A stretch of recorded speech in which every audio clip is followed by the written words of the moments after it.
तो बच्चों पिछली क्लास में टेंजेंट नॉर्मल पूरा खत्म हो गया था, ठीक है।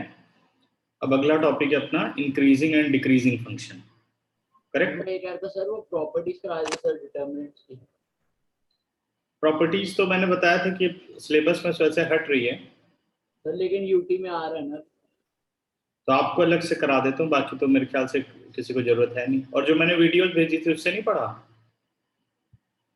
प्रॉपर्टीज की भेजी है आपने? शेयर तो की थी, उसी में सारा प्रॉपर्टीज और सारे क्वेश्चन करा रखे हैं। एक बार देख लूंगा। टेलीग्राम पर भी मैंने शेयर किया था, देख लो अगर हो जाए तो। क्योंकि मतलब कुछ भी ऐसा टीचर लोग नहीं कर रहे हैं कि देख रहे हो सिलेबस को।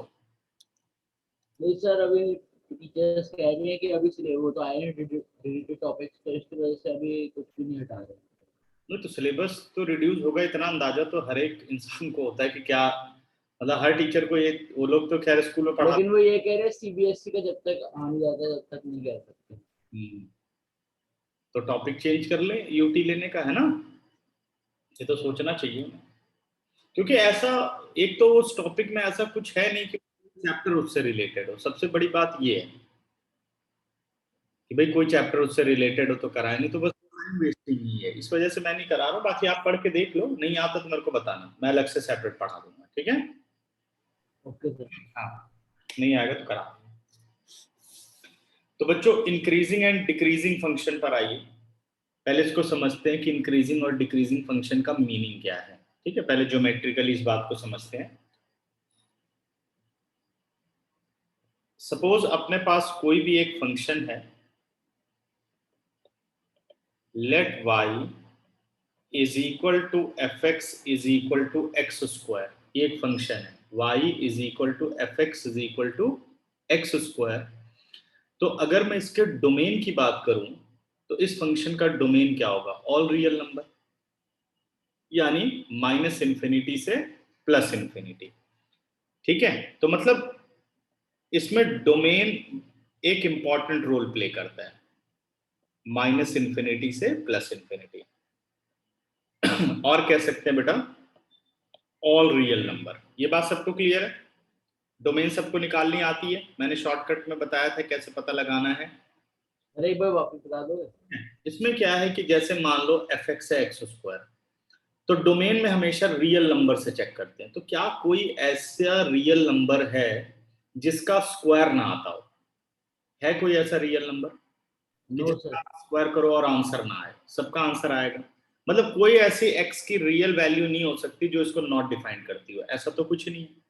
तो डोमेन हो गई ऑल रियल नंबर। ये बहुत ही शॉर्ट तरीका है इसको समझने का, ठीक है। अब जैसे मान लो यही 1/x होता, तो हमें पता है कि अगर x को मैं जीरो डाल, ठीक है, अगर x को मैं जीरो डाल दूं तो ये नॉट, है ना। तो एक ऐसी रियल वैल्यू है x की जो फंक्शन को नॉट डिफाइन कर रही है। तो अगर यहां डोमेन की बात, उसके अलावा वन को किसी से भी डिवाइड करो कोई फर्क नहीं पड़ेगा, तो इसकी डोमेन होगी ऑल रियल एक्सेप्ट जीरो, ठीक है। तो अब जब क्वेश्चन इंक्रीजिंग डिक्रीजिंग के आएंगे, फंक्शन आएगा, तो सबसे पहला ध्यान डोमेन पे देना है, ठीक है।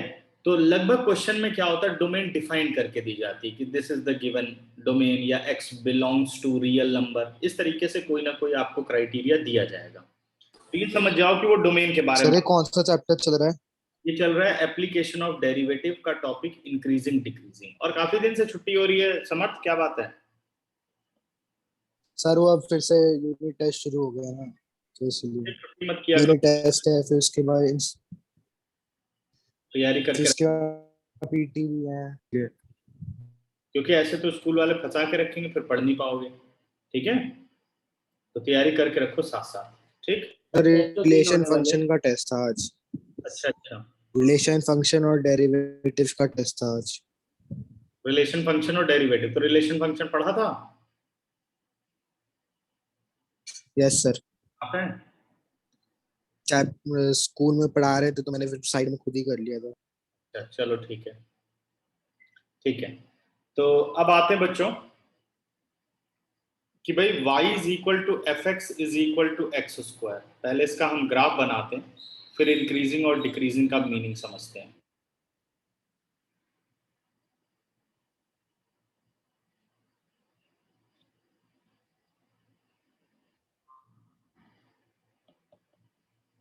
X o x dash y o y dash. तो y is equal to x square का जो ग्राफ है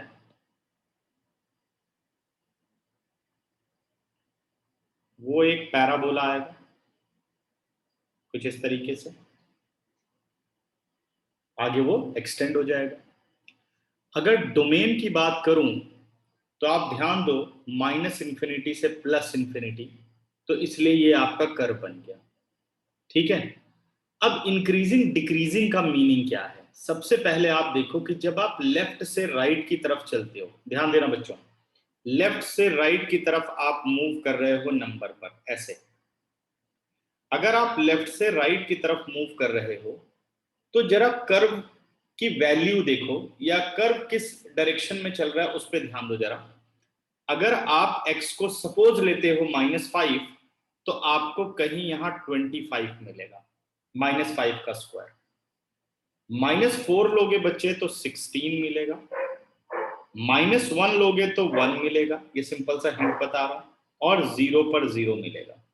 मतलब अगर मैं x की वैल्यू को बढ़ा रहा हूं, यानी अगर मैं लेफ्ट से राइट चल रहा हूं तो मैं x को बढ़ा रहा हूं भाई, पहले -5 फिर -4 -3 -2 -1 0।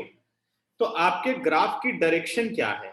देखो ग्राफ ऊपर से नीचे की तरफ आ रहा है, लेकिन जैसे ही आप 0 के आगे चलोगे तो 1 पे 1, 2 पर 4 और 5 पर 25।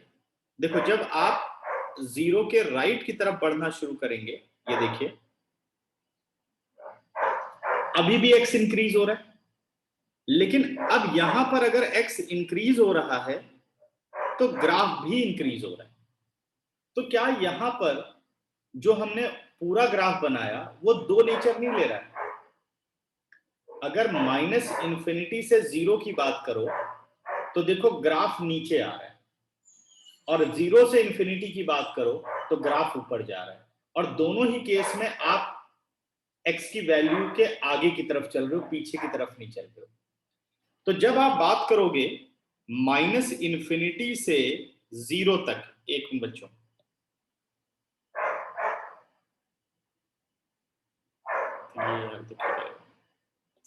-इन्फिनिटी से 0 जब आप चलेंगे, यानी अगर मैं इस इंटरवल की बात करूं -इन्फिनिटी टू 0, तो क्या नेचर है बच्चों? डिक्रीजिंग। पहले ये समझ लो कि नेचर क्या होता है, डिक्रीजिंग। भाई नीचे की तरफ जा रहा है तो डिक्रीज कर रहा है। इसी तरीके से अगर 0 से फिर हम इन्फिनिटी की बात करें, अब फंक्शन क्या हो रहा है? ऊपर उठ रहा है, इंक्रीजिंग। पहले इसका बेसिक मीनिंग चैप्टर का हम समझ लें कि हम एक मिनट बच्चों, जरा एक मिनट।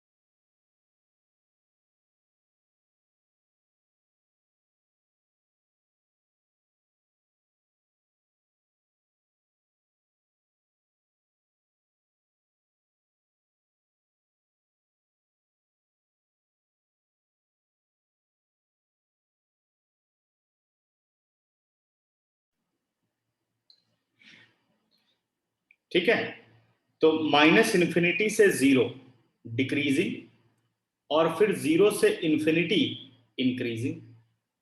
तो चैप्टर का जो बैकग्राउंड था वो पहले अगर आप ध्यान दो, तो यानी हमें ये पता लगाना है कि एक फंक्शन अपनी डोमेन में कितने पोर्शन में इंक्रीज करता है और कितने पोर्शन में डिक्रीज करता है, ये बात हमें पता लगानी होती है। बात क्लियर हो गई? ठीक है, अब बढ़ते हैं। -इन्फिनिटी से 0 तक तो जा रहा है, ये भी तो इंक्रीज ही हो रहा है। अगर -इन्फिनिटी से 0 जा रहा है तो x इंक्रीज हो रहा है, लेकिन आपका जो y है वो डिक्रीज हो रहा है। -5 पर y की वैल्यू कितनी होगी? 25 और -4 पर y कितना होगा, यानी फंक्शन की वैल्यू कितनी होगी 16। तो फंक्शन की वैल्यू कम नहीं हो रही है। अगर आप बढ़ रहे हो -∞ से 0 की तरफ, तो जो ग्राफ बनाया है आपने कर्व, इसकी डायरेक्शन किधर है, डाउनवर्ड है या अपवर्ड है? हाँ जी, अपवर्ड है सर। डाउनवर्ड है ना, ये इस साइड लेफ्ट साइड वाला तो डाउनवर्ड है। लेफ्ट साइड वाला डाउनवर्ड है। तो यही बात है कि अगर आप देखते हो बेटा -∞ से इन्फिनिटी तो पूरी डोमेन है, लेकिन उस डोमेन को अगर सब पार्ट में डिवाइड करो कि -∞ से 0, तो ग्राफ जो है वो नीचे की तरफ आ रहा है। तो इस सिचुएशन को बोलते हैं डिक्रीजिंग। मतलब जब x बढ़े लेकिन आपका जो fx है वो कम हो, तो वो डिक्रीजिंग है। और जब x बढ़े और fx भी बढ़े, तो वो इंक्रीजिंग है। मतलब अगर आप 0 से x की तरफ जाओ तो अभी भी x बढ़ रहा है, 0 के आगे चले तो राइट साइड पर एरो की तरफ लेके जा रहा है आपको, बढ़ा रहा है वैल्यू 1 पे 1। अगर x 1 है तो f भी 1 है, 2 है तो 4 है, 3 है तो 9 है, 5 है तो 25 है। तो देखो अगर x बढ़ रहा है तो आपका fx भी बढ़ रहा है। तो किस तरफ एरो जा रहा है, अप जा रहा है। तो ये केस क्या हुआ, इंक्रीजिंग हुआ। तो पहले ये समझना जरूरी था कि इंक्रीजिंग डिक्रीजिंग का क्या रिलेशन होता है एक फंक्शन के साथ। तो ये बात सबको समझ में आ गई, जो मैंने रफली ये बात समझाने की कोशिश की। अगर किसी को डाउट है तो हैंड रेज करो, या कोई भी क्वेश्चन दिमाग में बनता है तो उसको क्लियर करो, तब हम आगे चलेंगे। ठीक है, क्लियर? अच्छा, अब बात समझते हैं डेफिनेशन पे। अब कुछ इसकी बेसिक डेफिनेशन।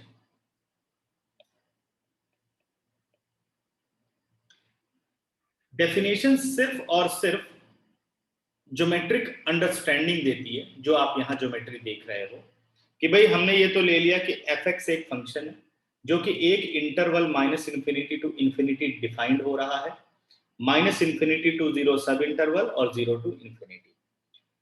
अगर x1 देखो, if x1 is less than x2, x1 क्या है, लेस देन x2 है, this implies fx1 is greater than equal to fx2. x1 is less than x2, लेकिन fx1 is greater than fx2। अब थोड़ा इसको ऐसे समझते हैं कि मान लो मैं x1 को लेता हूं -5 is less than -3। मैं लेफ्ट साइड पर ले रहा हूं बच्चों। अब अगर आप वैल्यू निकालो तो f -3 सॉरी एक minute, f-5 greater than equal to होगा f-3 से, सिर्फ ग्रेटर देन या इक्वल टू, दोनों में से कोई एक, तो ग्रेटर देन होगा। क्या यही सिचुएशन नहीं बन रही है लेफ्ट साइड पे? x1 छोटा है x2 से, लेकिन x1 पर जो फंक्शन की वैल्यू है वो बड़ी है x2 से। क्लियर है बात कि नहीं?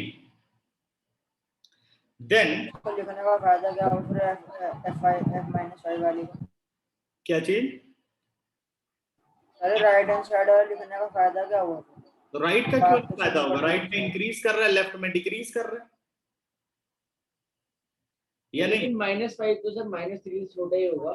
हाँ बिल्कुल छोटा है। वही तो है कि मान लो -5 आपका x1 है और x2 आपका -3 है, तो x1 पर आपने वैल्यू निकाली यानी -5 पर वैल्यू निकाली, कितनी वैल्यू आएगी बताओ? सर एक बार दोबारा समझा दोगे सर, थोड़ा नेट की प्रॉब्लम। अच्छा कोई बात नहीं, देखो मैं इसी बात को जो अभी आपने समझा, इसी को अब मैथमेटिकली कैसे प्रेजेंट करेंगे।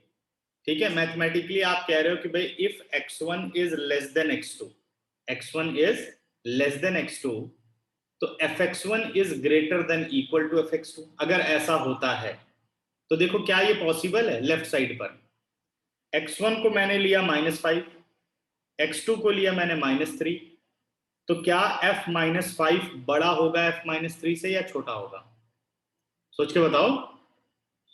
f-5 25 और f-3 9। तो क्या ये सिचुएशन इस डेफिनेशन को जस्टिफाई करती है?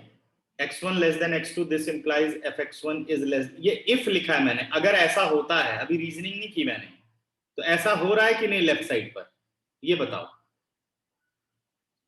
हो रहा है। लेफ्ट साइड पे ऐसा हो रहा है ना, ये चीज आप देखो। अभी मैंने उसका कोई कंक्लूजन नहीं दिया, अभी ये देखो कि if x1 is less than x2 implies fx1 is greater than equal to fx2। अगर ऐसा होता है, यानी आप ये लेफ्ट साइड के लिए बात कर रहे हो कि लेफ्ट साइड में ही ऐसा हो रहा है, ठीक है, then fx is a decreasing function. बताओ बच्चों, ठीक बात? fx is a decreasing function, fx1 is greater than equal to fx2 if x1 is less than x2। अब यहां पे आप कोई भी दो पॉइंट पकड़ लो, मान लो ये x1 हो गया और ये x2 हो गया, आप माइनस इन्फिनिटी डिक्रीजिंग फंक्शन कैसे है? क्या चीज? fx डिक्रीजिंग फंक्शन कैसे है? इसका ग्राफ क्योंकि डिक्रीज कर रहा है तो इसलिए वो डिक्रीजिंग है।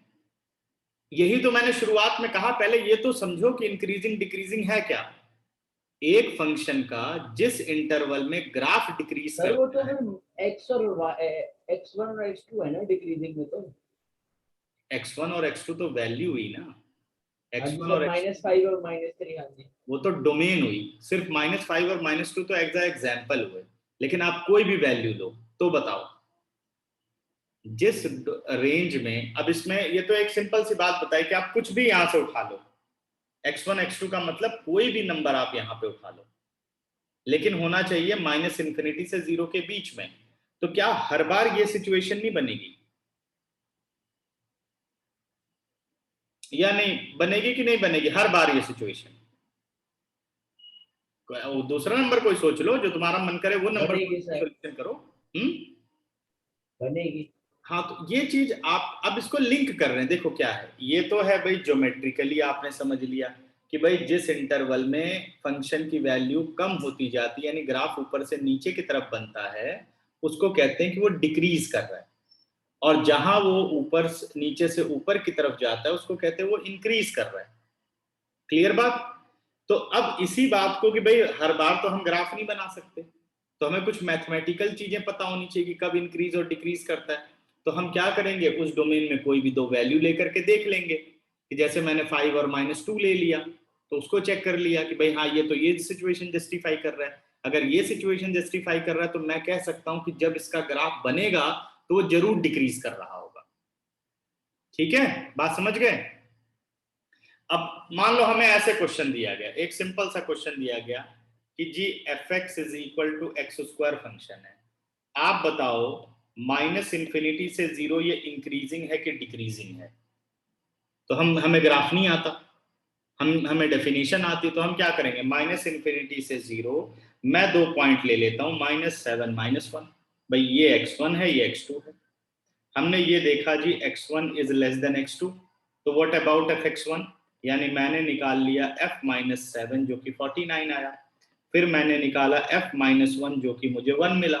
तो मुझे क्या पता चला कि f-7 ग्रेटर है f-1 से, जबकि जो वैल्यू छोटी है उस पर वैल्यू अगर बड़ी मिल रही है तो ये फंक्शन का नेचर हुआ। अब मैं स्पेशली कह सकता हूं यस माइनस इन्फिनिटी से 0 ये एक डिक्रीजिंग फंक्शन है, कोई ग्राफ की हमें जरूरत नहीं। अब बताओ समझ में आई बात? सर आपने -1 और -7 ले लिया। कोई भी ले लो, आपकी मर्जी है। नहीं सर, पहले -1 ले लो फिर बाद में -7 ले लो। नहीं, आप -1 अगर पहले लोगे तो आप ऐसे लिखोगे x1 ग्रेटर देन x2, ये लिखोगे ना। चलो ये ले लेता हूं, यही लिखोगे, x1 ग्रेटर देन x2 लिखोगे।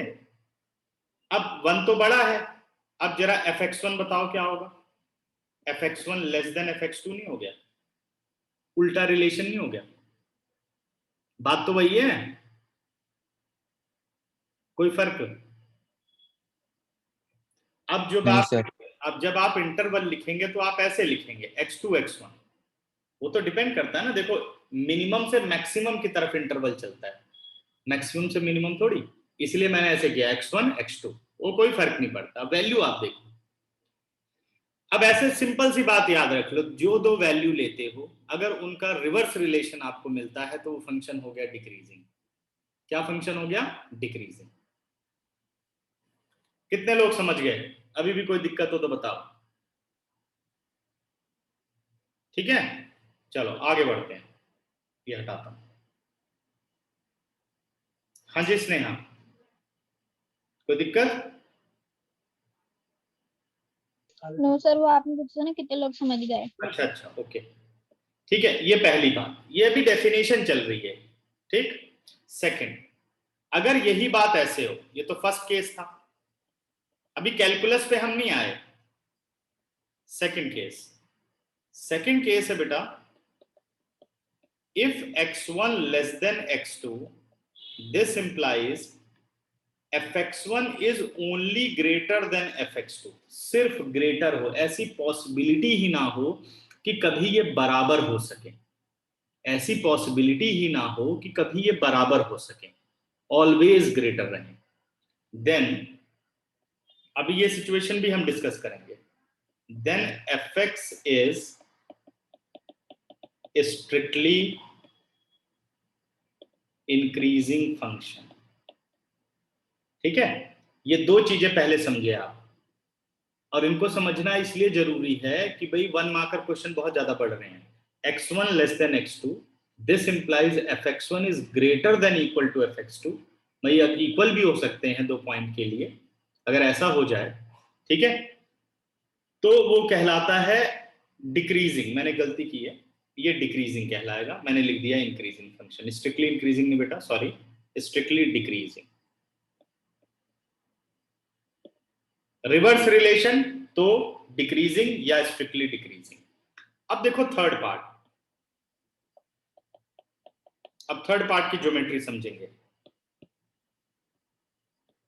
If x1 is less than x2 this implies fx1 is less than equal to fx2। जरा यहां पर दिमाग घुमाओ, अब राइट साइड पर चलो। x1 is less than x2, अगर मान लो x1 को 1 लेता हूं और x2 को 5 लेता हूं, तो what is the relation between their corresponding values?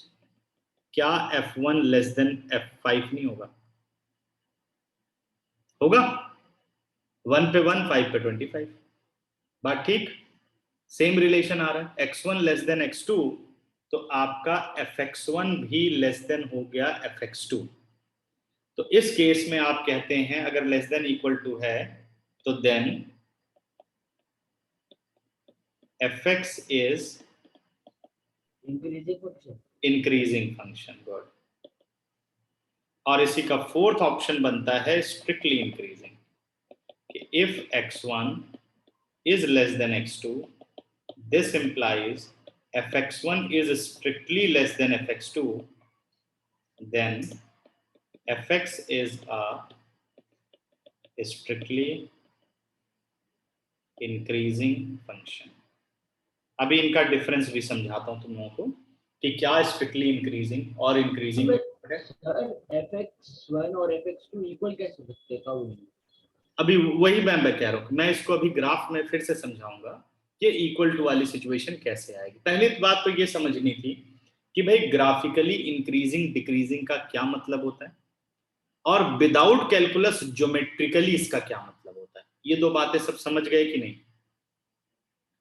कि एक फंक्शन है जो माइनस इन्फिनिटी से इन्फिनिटी है, ठीक है, और उसके दो और इंटरवल बनते, मतलब इस इंटरवल को ब्रेक किया आपने कि भाई इस इंटरवल में माइनस इन्फिनिटी से 0, माइनस इन्फिनिटी से इन्फिनिटी पूरा इंटरवल है, उसका डोमेन है। माइनस इन्फिनिटी से 0 आपने पाया कि ये फंक्शन स्ट्रिक्टली या डिक्रीजिंग है, और फिर 0 से इन्फिनिटी आपने पाया इंक्रीजिंग है। मतलब पूरी डोमेन में इस फंक्शन के दो नेचर है, इंक्रीजिंग और डिक्रीजिंग। कब इंक्रीज करता है, कब डिक्रीज करता है, क्या मतलब है इंक्रीजिंग का और क्या मतलब है डिक्रीजिंग का, ये सारी बातें अगर सबको क्लियर हो गई तो हैंड रेस करो। मीनिंग जिसको जिसको क्लियर हो गई बात, क्योंकि तभी अच्छी तरीके से समझ पाओगे। कोई डाउट है तो पूछो। हर्षित रावत और प्रथम, क्लियर, ओके। हर्षित, समझ में आ गई बात? ओके, ठीक है। अब जो कंफ्यूजन है बच्चों, वो कंफ्यूजन ये है कि भाई सर कैसे ये fx1 और fx2 बराबर हो सकते हैं, या क्या डिफरेंस है ग्राफिकली कि ये फंक्शन कैसे इंक्रीजिंग है और कैसे स्ट्रिक्टली इंक्रीजिंग है, क्योंकि ये बात इसमें तो नहीं पता चलती, क्योंकि इसमें तो आपने दोनों बातें एक ही बताई कि भाई स्ट्रिक्टली इंक्रीज भी है, इंक्रीज भी है, तो यहाँ तो ये बात मैं कंफर्म नहीं कर पाया, बिल्कुल पक्की बात है, आप सबको इसमें कंफ्यूजन जरूर होगी, तो वो अब हमें क्लियर करते हैं। अब जो बच्चों बना रहा हूं ग्राफ, वो एक रफ ग्राफ है, उसका किसी फंक्शन से कोई रिलेशनशिप नहीं है, वो समझने के लिए बस, ठीक है। तो ऐसा नहीं कि सर किस फंक्शन का ग्राफ है। तो सबसे पहली बात करूंगा मैं इंक्रीजिंग की, कि भाई इंक्रीजिंग का क्या मतलब है, ये इंपॉर्टेंट नोट है, और ये सब पेपर में नहीं आते कि ग्राफ बनाने को आएंगे, सिर्फ हमें समझना है कि भाई हमें पता तो होना चाहिए। एक बार ऊपर करना थोड़ा सा, ठीक है, यस, हाँ बेटा, ठीक है। हाँ जी सर, एक मिनट सर, नोट कर। रुक जाए तो भेजता हूँ सारा पीडीएफ, नोट मत करो, पहले मेरी बात पूरी सुन लो, फिर आता हूँ उस पर, ठीक है, अपने आप सब क्लियर हो जाएगी, ठीक है। तो अब मैं आ रहा हूं बच्चों अपने पहले फॉर्म पर कि भाई इंक्रीजिंग फंक्शन का क्या मतलब है, only increasing, not strictly increasing.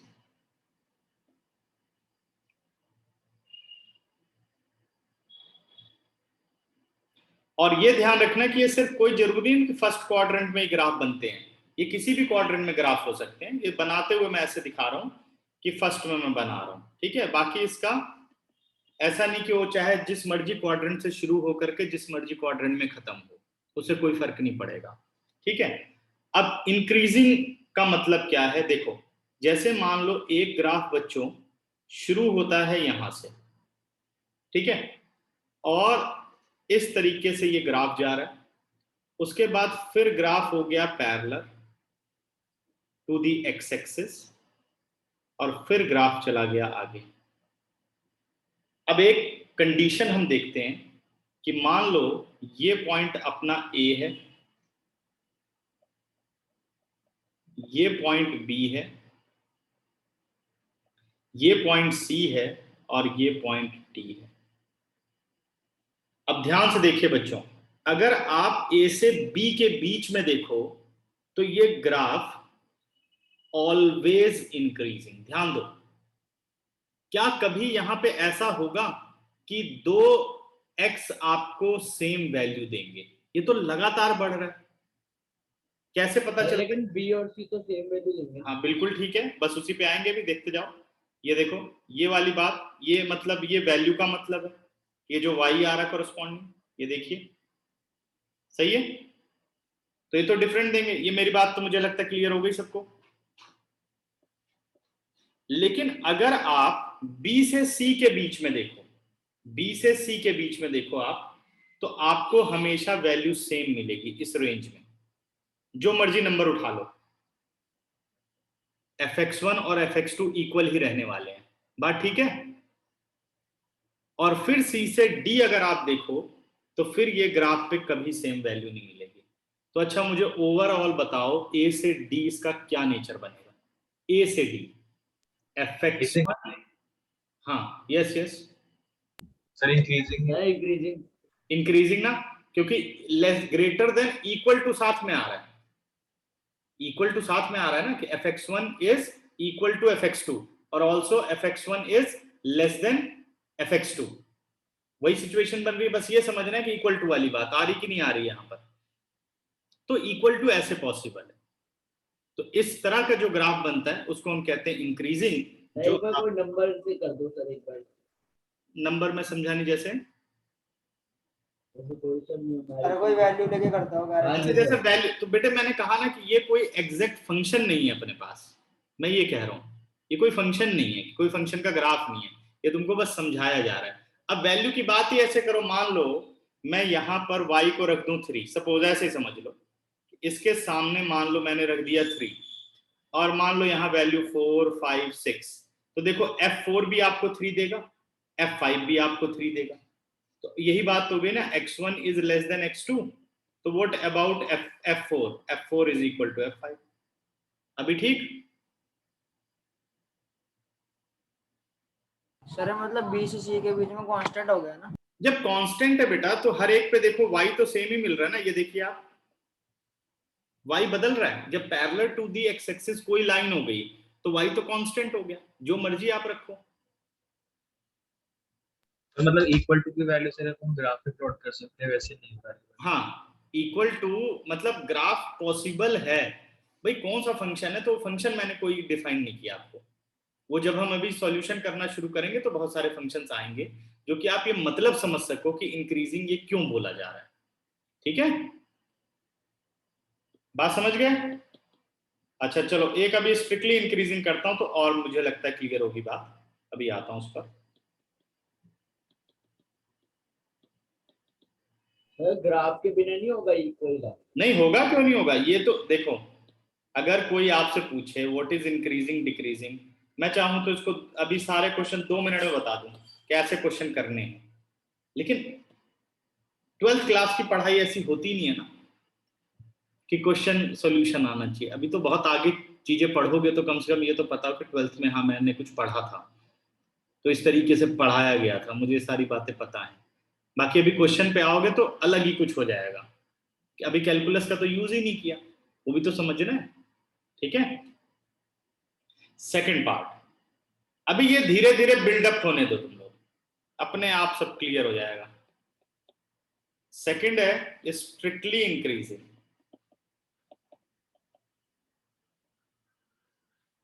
ठीक है, अब स्ट्रिक्टली इंक्रीजिंग फंक्शन लिख देता हूं, ज्यादा ठीक रहेगा क्योंकि फंक्शन के ग्राफ चल रहे हैं। स्ट्रिक्टली इंक्रीजिंग फंक्शन, ठीक। अब स्ट्रिक्टली इंक्रीजिंग की अगर हम बात करें बच्चों, तो इसके अंदर आपने देखा था अभी कि इक्वल टू वाली सिचुएशन नहीं है।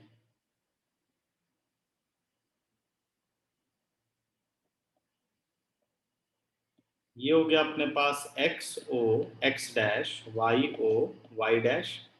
अब अगर मैं यहां ग्राफ बनाऊं तो सपोज वो ग्राफ कुछ ऐसा आ रहा है, ये देखिए ये ग्राफ आ रहा है। क्या कहीं ऐसी सिचुएशन है इस ग्राफ में जहां पर कि फंक्शन की वैल्यूज दो डिफरेंट नंबर पर सेम आए? क्या कहते हो तुम लोग? No sir.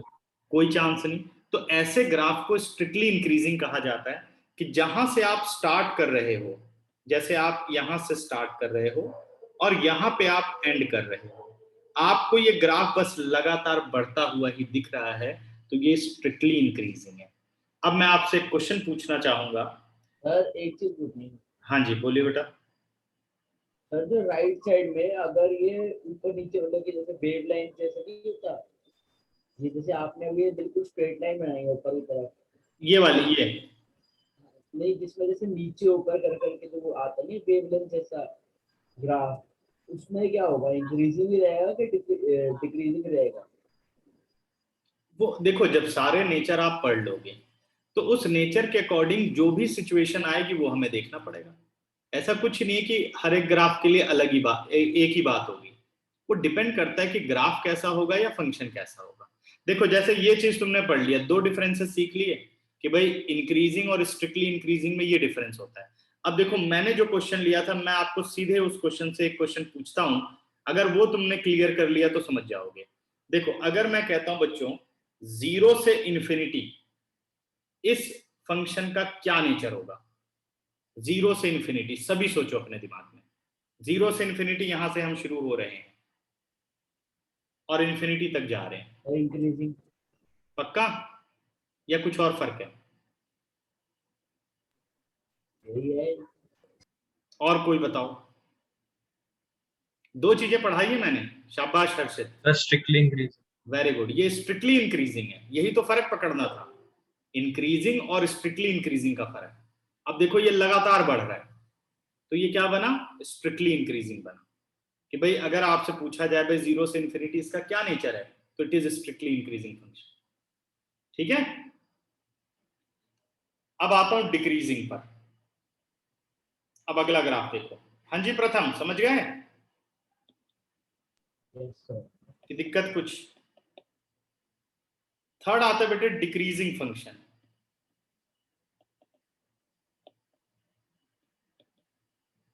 अब डिक्रीजिंग फंक्शन के ग्राफ पर आते हैं। इसमें इक्वल टू है डिक्रीजिंग में, बात सही है ना? इक्वल टू क्राइटेरिया है यहां पर।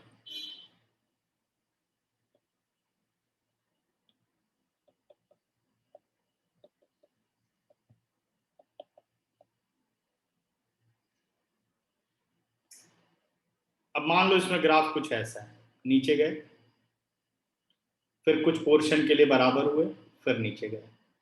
तो अगर मैं ध्यान दूं तो ए से लेकर के बी तक क्या ये स्ट्रिक्टली डिक्रीज नहीं कर रहा? फिर बी से सी तक इक्वल हो गया, फिर सी से डी तक ये स्ट्रिक्टली डिक्रीज कर रहा है। जहां स्ट्रिक्टली डिक्रीज और इक्वल टू यानी नो चेंज आ जाए तो वो डिक्रीजिंग फंक्शन है। जहां स्ट्रिक्टली इंक्रीज और कुछ पोर्शन के लिए नो चेंज आ जाए वो है इंक्रीजिंग, और जहां लगातार डिक्रीज होता चला जाए वो स्ट्रिक्टली डिक्रीजिंग है, और जहां लगातार इंक्रीज होता चला जाए वो स्ट्रिक्टली इंक्रीजिंग। ठीक है, अब आता हूं मैं स्ट्रिक्टली डिक्रीजिंग पर, फोर्थ।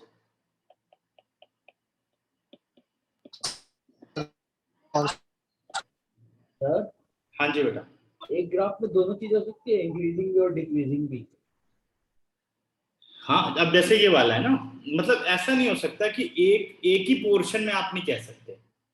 अब जैसे मान लो ये जो क्वेश्चन आपने पूछा, इसमें जैसे ये बात कही जाए, देखो माइनस इन्फिनिटी टू इन्फिनिटी इसका नेचर बताओ, ध्यान से सोचो। अब minus infinity to infinity graph का क्या नेचर है बच्चे? डिक्रीजिंग भी है इंक्रीजिंग भी है, दोनों आ रहे हैं ना? सर अगर वो एक ही साइड में हो तो? नहीं, एक साइड में भी ये सिचुएशन हो सकती है कि इंक्रीजिंग भी हो डिक्रीजिंग भी हो, उससे कोई फर्क नहीं पड़ता। लेकिन अब मैं बता रहा हूं कि जिस इंटरवल में दोनों नेचर आता है उसका क्या मतलब होता है। अभी तो हमने सेपरेट इंटरवल किए ना, देखो माइनस इन्फिनिटी से जीरो एक ही नेचर है, फिर जीरो से इन्फिनिटी भी एक ही नेचर है। अब मैं इन दोनों को कंबाइन करता हूं, माइनस इन्फिनिटी से इन्फिनिटी, आप क्या आंसर करोगे? है ना कि भाई ये तो मुझे माइनस इन्फिनिटी टू इन्फिनिटी अगर इंटरवल में हमसे पूछ लिया जाए तो हम तो ये जानते हैं कि भाई कुछ पार्ट के लिए तो डिक्रीज है और कुछ पार्ट के लिए इंक्रीज है। तो माइनस इन्फिनिटी टू इन्फिनिटी क्या कुछ नया नाम बनेगा इसका जहां दोनों चीजें आ जाए? तो उस पर अभी बात करते हैं, ठीक है? सर वेव के ग्राफ में हो सकता है ना सर, दोनों इंक्रीजिंग और सर डिक्रीजिंग। मैंने भी यही पूछा था आपसे सर पहले, वेव ग्राफ में। एक बार दोबारा तुम दोनों क्वेश्चन रिपीट सर करो। जैसे एक ही साइड में वेव ग्राफ में होती है, ऊपर नीचे होती रहती है, जैसे वैसे ऐसे साइन के कर्व की बात कर रहे हो कुछ ऐसा? ऐसा यस सर, ऐसा? यस सर, इसमें दोनों है ना सर, इंक्रीजिंग भी और डिक्रीजिंग भी है। बट बच्चे इसमें अगर बात की जाए तो यहाँ इंटरवल डिफाइंड होंगे। मान लो यहां से यहां तक बात करो, यहां से यहां तक, तो क्या रहेगा? Strictly increasing. Yes sir. यहां से यहां तक स्ट्रिक्टली डिक्रीजिंग। तो हमें हाँ सर, हमें यही बताना होता है कि पूरी डोमेन में कितने पार्ट में ये स्ट्रिक्टली इंक्रीज कर रहा है और कितने पार्ट में स्ट्रिक्टली डिक्रीज कर रहा है, ये हमें सर्च करना पड़ता है। यही क्वेश्चन है, वो तो पूरा दे देगा कि भाई ये फंक्शन ऑल रियल नंबर में डिफाइंड है। आप मुझे बताओ कि कब ये स्ट्रिक्टली इंक्रीज करता है, कब ये स्ट्रिक्टली डिक्रीज करता है, तो ये हमें सोचना होगा। ठीक है, ठीक है, तो सर उसमें हमें पार्ट्स करके बताना पड़ेगा। पार्ट्स करके बताना होगा, ठीक है ना? ठीक है। वो इंटरवल हमें सर्च करने पड़ेंगे। अच्छा, अब समर्थ ने क्या पूछा है? Sir if the line is constant. हाँ ठीक है, अगर लाइन एक कांस्टेंट लाइन है बेटा, ये ऐसे जा रही है, तो यहां कुछ इफेक्ट नहीं पड़ रहा, तो ना तो ये इंक्रीजिंग है ना ही ये डिक्रीजिंग है, कोई चेंज नहीं आ रहा, तो ये इक्वल टू पे ही अटक गया। अगर इक्वल टू और ग्रेटर सिचुएशन जो भी बन रही है या लेस सिचुएशन बन रही है तो उसके अकॉर्डिंग आंसर होगा, लेकिन सिर्फ इक्वल टू है तो ना तो ये इंक्रीजिंग है ना ही ये डिक्रीजिंग। बात समझ गए समर्थ?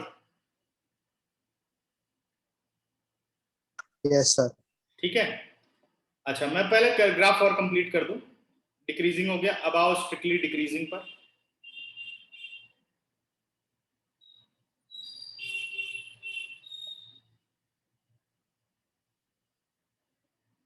अगर मैं स्ट्रिक्टली डिक्रीजिंग की बात करूं, ग्राफ तो तुम लोग समझ ही गया होगा क्या बनने वाला है, जैसे स्ट्रिक्टली इंक्रीजिंग का समझा था। तो मान लो ऐसा ग्राफ कुछ आ जाए। अब देखो, अब सीधे जहां से हम चलना शुरू कर रहे हैं ए से और बी तक बच्चों, ये कंटिन्यू नीचे ही जा रहा है, तो इसलिए ये बना स्ट्रिक्टली डिक्रीजिंग।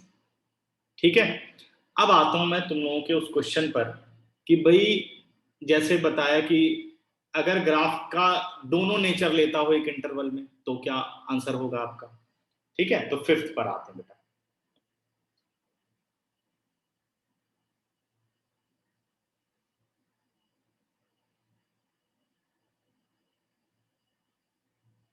वंश मैं इसको अभी बताता हूं, सिर्फ fx1 is equal to fx2। तो ये जब एक केस होगा तो ये इंक्रीजिंग डिक्रीजिंग नहीं है, फिर ये कांस्टेंट है। जब एक ही सिचुएशन आ रही है तो यानी वो parallel to the x axis ही है, तो यहाँ कोई इंक्रीजिंग डिक्रीजिंग कंसेप्ट नहीं बनेगा।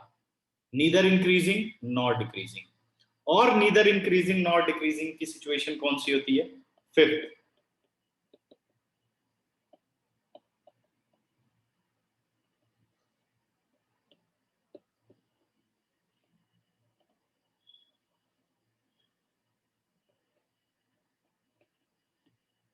ठीक है, मान लो अपना कुछ इस तरीके का ग्राफ आया,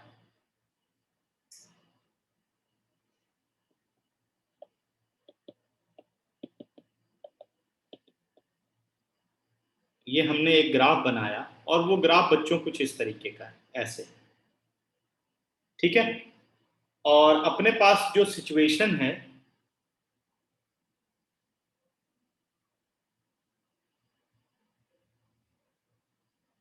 नहीं, अगर y एक्सिस के पैरेलल है, जैसे मान लीजिए ये है, ये कह रहे हो आप, ठीक है। तो अब यहां बच्चे x कांस्टेंट है और इंक्रीजिंग डिक्रीजिंग की जो डेफिनेशन है वो x1 और x2 अलग अलग होना चाहिए। तो कभी यहाँ पे इस ग्राफ के बारे में आपके पास कोई आंसर नहीं है। ठीक है, इंक्रीजिंग डिक्रीजिंग वही होगा जहां x1 x2 अलग अलग है। यहाँ x1 और x2 आपका एक ही रहेगा, तो इसलिए आप उसमें कोई नेचर में इसको रख ही नहीं सकते इस फंक्शन को आप। सर कांस्टेंट नहीं होगा, कांस्टेंट भी तो उसका है। नहीं, देखो इंक्रीजिंग डिक्रीजिंग फंक्शन आपको उन फंक्शंस के लिए बोला गया जहां x1 और x2। अब इसके बारे में आप स्टडी ये नहीं कह सकते कि भाई ये इंक्रीजिंग है या ये डिक्रीजिंग है, ये तो स्टडी का पार्ट ही नहीं बन रहा, क्योंकि ये तो मिनिमम क्राइटेरिया शो ही नहीं कर रहा अपना। मिनिमम क्राइटेरिया तो होना कि if x1 is less than x2 या if x1 is greater then x2। जब तक ये वाला क्राइटेरिया नहीं होगा and then the value of the function, तो जब पहला ही क्राइटेरिया नहीं हो रहा तो आप इस कॉन्सेप्ट में इस चीज को रख ही नहीं सकते, ये तो इसका पार्ट ही नहीं बन सकता। आप समझ गए? हाँ जी, यस सर। देखो वो वाला बन सकता है जो ये parallel to the x axis वाला है, ये वाला ये बन सकता है क्योंकि इसमें आपका x1 है, इसमें आपका x2 है, तो फंक्शन पॉइंट तो उठा सकते हो, तो उसके अकॉर्डिंग आप फंक्शन की वैल्यू तो निकाल सकते हो। इफ वाली कंडीशन तो आ ही रही है, तो वहां तो इफ वाली ही कंडीशन नहीं आ रही, तो if it is given that वाली बात हो गई ना, तो गिवन का पार्ट ही नहीं बन रहा, तो वहां तो उस टाइप के क्वेश्चन का इसमें रख ही नहीं सकते आप। ठीक है, और कोई बात बताओ, कुछ और दिक्कत हो रही हो? ठीक है, sir parallel to X axis ये नीदर वाला होता है। अब नीदर वाला मैं बता रहा हूं, नहीं हाँ parallel to X axis neither वाला हो गया। ठीक है, अब मैं यहां आ रहा हूं, ये देखिए, ये मान लो अपने पास है 0 और ये हो गया a और ये सपोज हो गया b। अच्छा, अब मुझे बताओ 0 से लेकर के a तक इसका क्या नेचर है? 0 to a strictly increasing. Very good, और a से b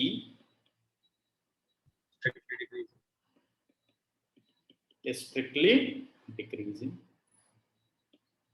अब कोई आपसे इन दोनों इंटरवल को कंबाइंड करके पूछे कि भाई 0 to b बताओ, 0 to b, तो हमने ये देख लिया कि इस इंटरवल में जो ये 0 से b पूछ रहा है, इसमें function strictly increase as well as strictly increase दोनों है, strictly increase as well as strictly decrease. तो व्हाट अबाउट 0 to b? तो आप कहेंगे नीदर इंक्रीजिंग नॉर डिक्रीजिंग।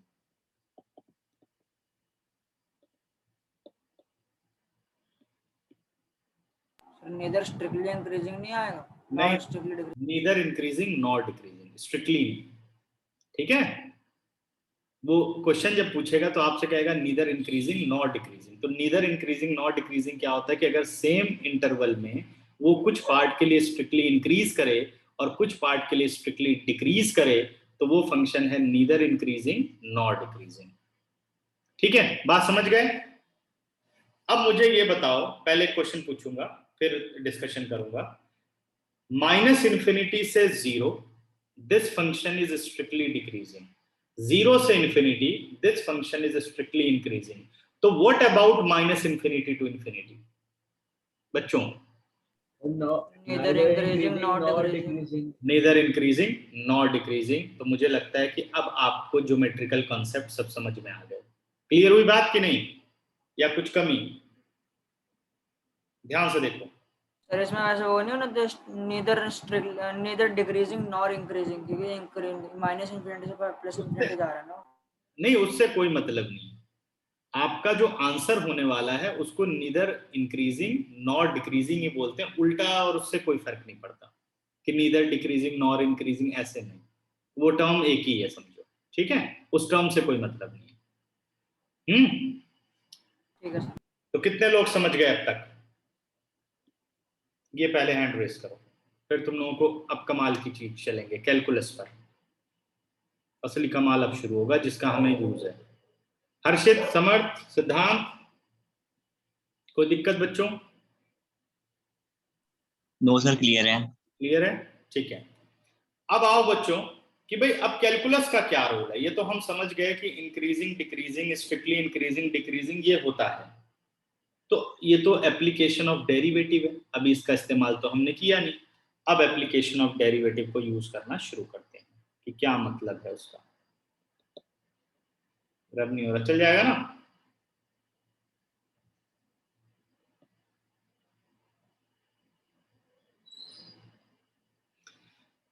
अब अगर आप इस नेचर को देखो फंक्शन के बच्चों, तो ये क्या है? ये फंक्शन है माइनस इंफिनिटी से जीरो, जो कि स्ट्रिक्टली डिक्रीजिंग है, जो कि स्ट्रिक्टली डिक्रीजिंग है। अगर आप जीरो से इंफिनिटी, सॉरी माइनस इंफिनिटी से जीरो कोई भी टेंजेंट बनाएंगे, ये देखिए ये मैं टेंजेंट बना रहा हूं, ठीक है? तो इस टेंजेंट का जो एंगल ऑफ इंक्लिनेशन है वो यहां से शुरू होगा यहां तक। बताओ कौन सा एंगल है, ऑब्ट्यूस या एक्यूट? ऑब्ट्यूस। ऑब्ट्यूस है, यानी मोर देन 90 डिग्री। कौन से क्वाड्रेंट में जाएगा? सेकंड क्वाड्रेंट में। तो what is the slope of the tangent in quadrant second? Minus हो जाएगा, क्योंकि टेन थीटा है ना, टेन थीटा नेगेटिव होता है। और कैलकुलस में स्लोप कैसे निकालते हैं? F dash x. यानी मैं क्या ये बात कह सकता हूं, in this case is F dash X is less than zero. बात ठीक है बच्चों? Yes sir. करेक्ट। अच्छा, अब एक बनाते हैं हम राइट पर।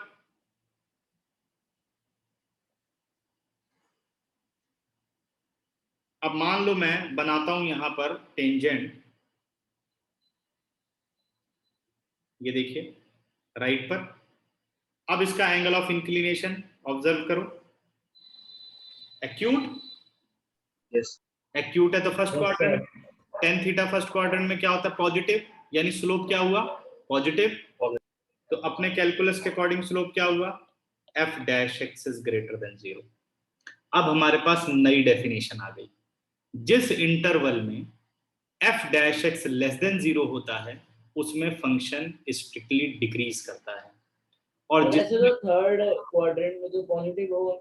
ये थर्ड क्वाड्रेंट जाएगा नहीं बेटा, स्लोप होता है 0 से लेकर के 180 तक, सेकंड क्वाड्रेंट तक ही जाता है। ठीक है, okay sir. Clear? Greater than equal to 0 but less than equal to pi, ये स्लोप की डेफिनेशन होती है। इसीलिए तुम लोगों को याद हो, टेंजेंट नॉर्मल मैंने पहले पढ़ाया, और टेंजेंट नॉर्मल पढ़ाने से पहले स्ट्रेट लाइन याद करवाया था। एक बार फिर सर एक बार फिर से समझा दो। ठीक है, देखो माइनस इन्फिनिटी से 0 बच्चे आप एक टेंजेंट बनाइए, किसी भी पॉइंट पे टेंजेंट बनाइए, उसका एंगल ऑफ इंक्लिनेशन क्या होगा? सर 0 पे नहीं बना सकते? किस पे? 0 पर? 0 पर टेंजेंट जाएगा नहीं तो नॉर्थ 0 पर तो ये एक्स एक्सिस जा रहा है ना, ध्यान दो, अभी उस पर भी आऊंगा। 0 पर एक्स एक्सिस लाइन है, उस पे F dash X equal to 0 है, ग्रेटर देन तो नहीं हो सकता। अगर एक्स एक्सिस हुआ 0 पर तो एक्स एक्सिस का स्लोप कितना होता है? वो तो 0 10 0 यानी 0 हुआ।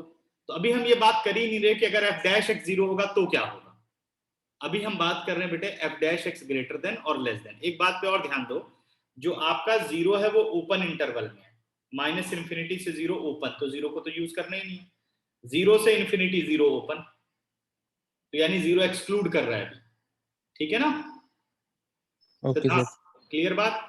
तो माइनस इन्फिनिटी से 0 एक्सक्लूडिंग 0 अगर आप टेंजेंट बनाएं तो वो एक एक्यूट एंगल होगा, सॉरी ऑब्ट्यूस एंगल होगा। ऑब्ट्यूस का मतलब है कि इसका स्लोप क्या हुआ? नेगेटिव, यानी एफ डैश एक्स क्या हुआ बच्चों? Negative, less than 0। तो एक नई डेफिनेशन निकली कि if F dash x in a given interval is negative, then in this interval the function is strictly decreasing. If f dash x in the given interval is greater than 0, then the function is strictly increasing in that interval. अभी जो मैंने बात बोली सब समझ गए? किसी को कोई दिक्कत? सर ऑब्ट्यूस के बाद समझ में नहीं आ रहा। ऑब्ट्यूस क्लियर हो गया? एक्यूट पे आओ। अगर मैं 0 से इन्फिनिटी के किसी भी पॉइंट पर एक टेंजेंट बनाऊं तो उसका एंगल ऑफ इंक्लिनेशन क्या रहने वाला है? सिद्धांत आप बताओ। सर एक्यूट रहेगा। एक्यूट है तो एक्यूट का मतलब स्लोप क्या होगा? tan थीटा होता है। Yes sir. tan first quadrant में क्या होता है? Positive, yes sir. यानी slope is positive, yes sir. It means f dash x is greater than 0।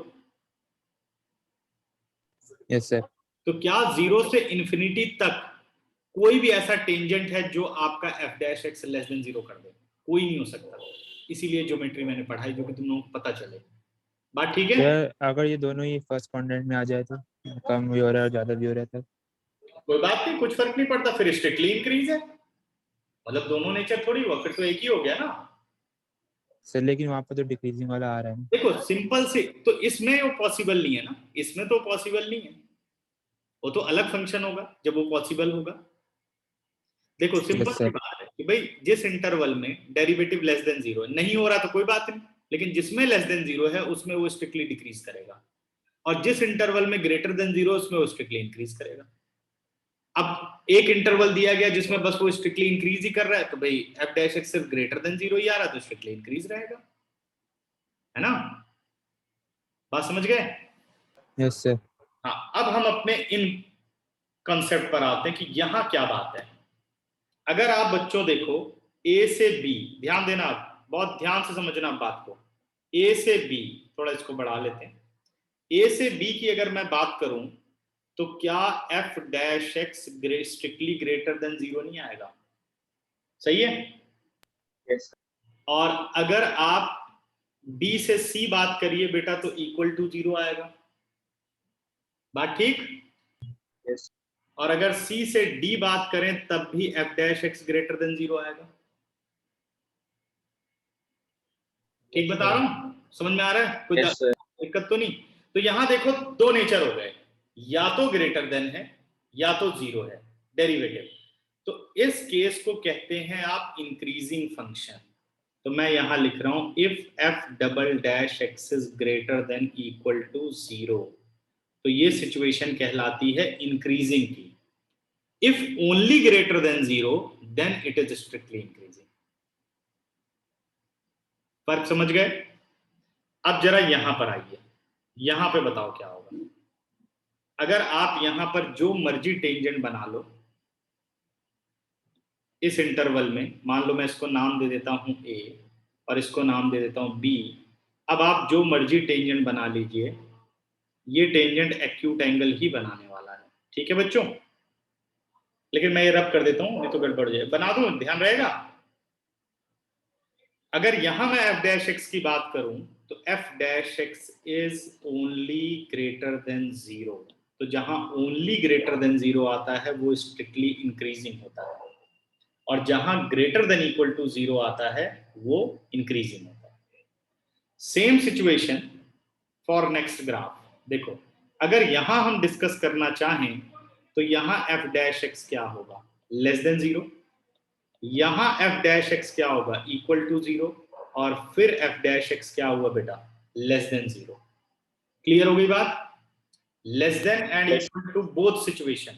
तो इस केस को हम क्या कह सकते हैं, ये केस कहलाता है आपका डिक्रीजिंग फंक्शन, कि भाई अगर अपना f dash x only less than 0 आ रहा है तो ये है आपका decreasing function, sorry less than equal to, sorry बेटा, तो ये है डिक्रीजिंग। सर आप तो एंगल के बारे में बात कर रहे थे, एफ डैश एक्स कहाँ से आ गए? कौन सा f डैश x ही तो स्लोप बताता है ना। अगर मान लो इस लाइन को आप आगे बढ़ाओ, जरा यहां ध्यान देना, इस लाइन को अगर आप आगे बढ़ाओ तो एंगल कौन सा बनेगा, obtuse. Obtuse. f dash x यानी इस लाइन का स्लोप क्या हुआ, लेस देन 0 ही तो हुआ। f डैश x का मतलब है स्लोप। आप स्लोप के बारे में बताओ, ठीक बता रहा हूं कि नहीं सिद्धांत, कोई confusion? Yes sir, yes sir. ये स्लोप चल रहा है, ठीक है। अच्छा यहां बताओ क्या होगा, यहां तुम लोग समझ सकते हो क्या होने वाला है, बताओ जी। स्ट्रिक्टली लेस देन 0 तो स्ट्रिक्टली डिक्रीजिंग, ठीक या नहीं? अब जो मेन डेफिनेशन निकल के आई जिसका अब हमें काम है, उस डेफिनेशन पर चलते हैं। अगला mode,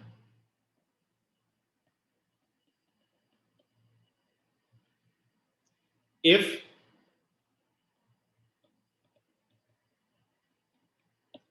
f dash x is greater than equal to 0 for all x belongs to I।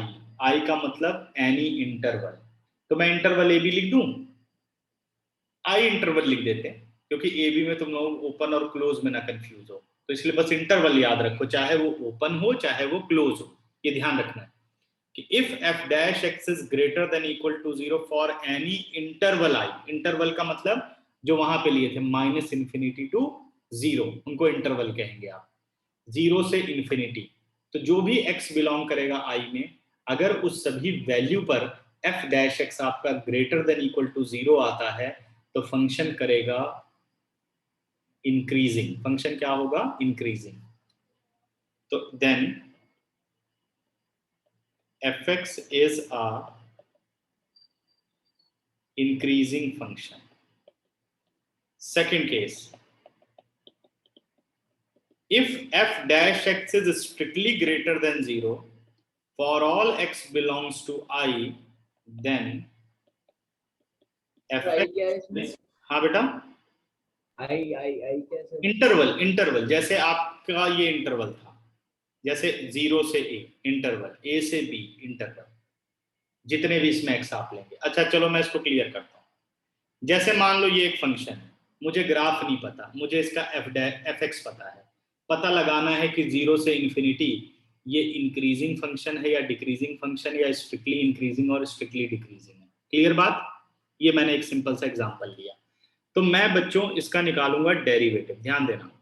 मैंने निकाला f डैश x, कितना आ गया 2x। अब आप माइनस इन्फिनिटी से 0 ओपन कर रहा हूं, 0 कोई भी इसमें नंबर रखो, रखो कोई आंसर जो जिसका मन करे, माइनस इन्फिनिटी से 0। नेगेटिव भी नंबर रखा जाएगा, कोई भी नेगेटिव ही रखोगे। तो सपोज मैं रखता हूं -2 बेटा, तो f डैश x क्या लेस देन 0 आएगा या नहीं? माइनस इन्फिनिटी से 0 कोई भी पॉइंट आपने f डैश x में रख दिया तो आपको f डैश x का नेचर क्या मिला, वो तो लेस देन 0 मिला। लेस देन 0 ही। तो it is what, strictly increasing और डिक्रीजिंग? Strictly decreasing. जस्टिफाई हो रही है बात मेरी? अब हमें ग्राफ नहीं पता बच्चों, हमने वो कॉन्सेप्ट पढ़ा है कि अगर एक इंटरवल में किसी भी पॉइंट पर f dash x specially less than 0 आ जाता है, उसमें कोई भी पॉइंट उठा के रखने पर, तो फंक्शन होता है स्ट्रिक्टली डिक्रीजिंग। अब मान लो मैं इसको ऐसे कर देता हूं, -∞ to 0 क्लोज कर देता हूं। अब बताओ क्या होगा भाई, -∞ से 0 के लेफ्ट तक कुछ भी रखोगे तो आपका जो f' है वो तो लेस देन 0 आएगा, लेकिन जब 0 रखोगे तो क्या आएगा, 0 हो जाएगा। तो क्या ये दोनों नेचर नहीं ले लेगा? फर्क सर ये बात एक बार दोबारा बताना। ये बात में दिक्कत आ गई? सर ये Yes. इंक्रीजिंग फंक्शन हो गया ना। अभी भी डिक्रीजिंग है। हाँ सर, डिक्रीजिंग फंक्शन। अब ये डिक्रीजिंग हो गया। देखो बेटा, जो पहली चेकिंग की वो मैंने चेक किया -∞ से ओपन इंटरवल 0। क्या कभी f' इक्वल टू 0 हो सकता है इसमें? बताओ जागृत बेटे, f' 2x है, नहीं हो सकता ना। तो लेकिन अब देखो वही क्वेश्चन में आपने इंटरवल थोड़ा चेंज कर दिया, आपने 0 को इंक्लूड कर लिया। अब एक ऐसा पॉइंट है जिसपे 0 हो सकता है, तो क्या सिर्फ ये लिखना सही होगा? तो इक्वल टू तो लगाना पड़ेगा ना कि भाई f' is less than equal to 0। किसमें? -∞ से अगर 0 को इंक्लूड कर लिया जाए तो। अब वही नेचर आपको लिखना पड़ेगा डिक्रीजिंग, क्योंकि f' less than equal to 0 हो गया -∞ टू क्लोज इंटरवल 0। मेरी बात पहुंच रही है? यस। क्लियर है बात? तो ये थोड़ा दिमाग में भी सेट रखो, बहुत सारी सिचुएशंस आएंगी तब बताऊंगा, ठीक है? क्योंकि अभी एक साथ सारा एक्सप्लेन नहीं कर सकते ना, नहीं तो फिर कंफ्यूजन बहुत ज्यादा हो जाएगी। अभी समझते जाओ बस, ठीक है? तो ये आ गया बच्चों अपना थर्ड केस डिक्रीजिंग का, और ये हो गया आपका स्ट्रिक्टली डिक्रीजिंग का। मैं यहाँ टाइप लिख रहा था। तो then f(x) is a strictly increasing function.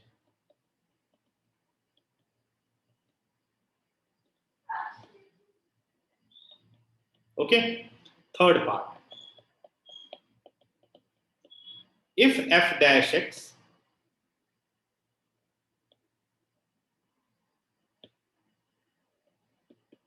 if f'(x) is less than equal to 0 for all x belongs to I, then f(x) is a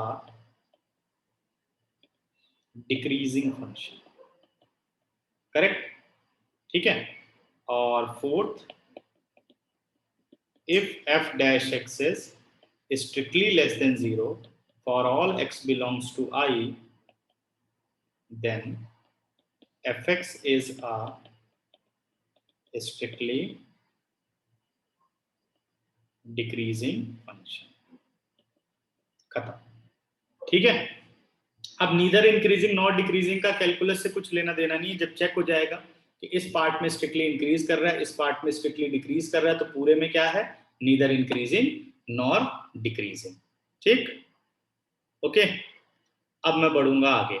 यहां तक तो आप लोग समझ गए मुझे लगता है, या कोई क्वेश्चन करना हो तो पूछो, फिर एक एग्जांपल समझाता हूं, तब बात क्लियर होगी।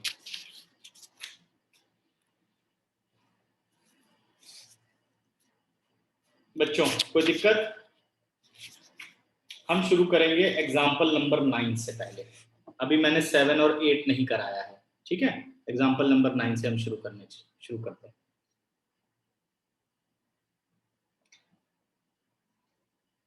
पेज नंबर 202, एग्जाम्पल नंबर 9 पर आओ।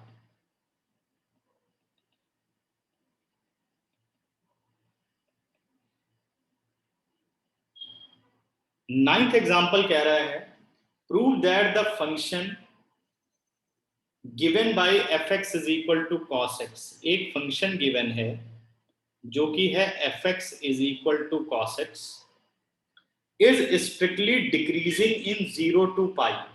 पहला पार्ट कहता है बच्चों स्ट्रिक्टली डिक्रीजिंग, उसने इंटरवल हमें खुद दिया है 0 to π, ओपन इंटरवल। ध्यान रखना ओपन है कि क्लोज, इन सब का बहुत ध्यान रखना होता है। दूसरा कहता है स्ट्रिक्टली इंक्रीजिंग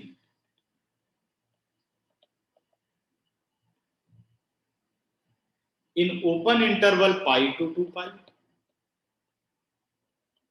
और तीसरा कहता है neither increasing nor decreasing, neither increasing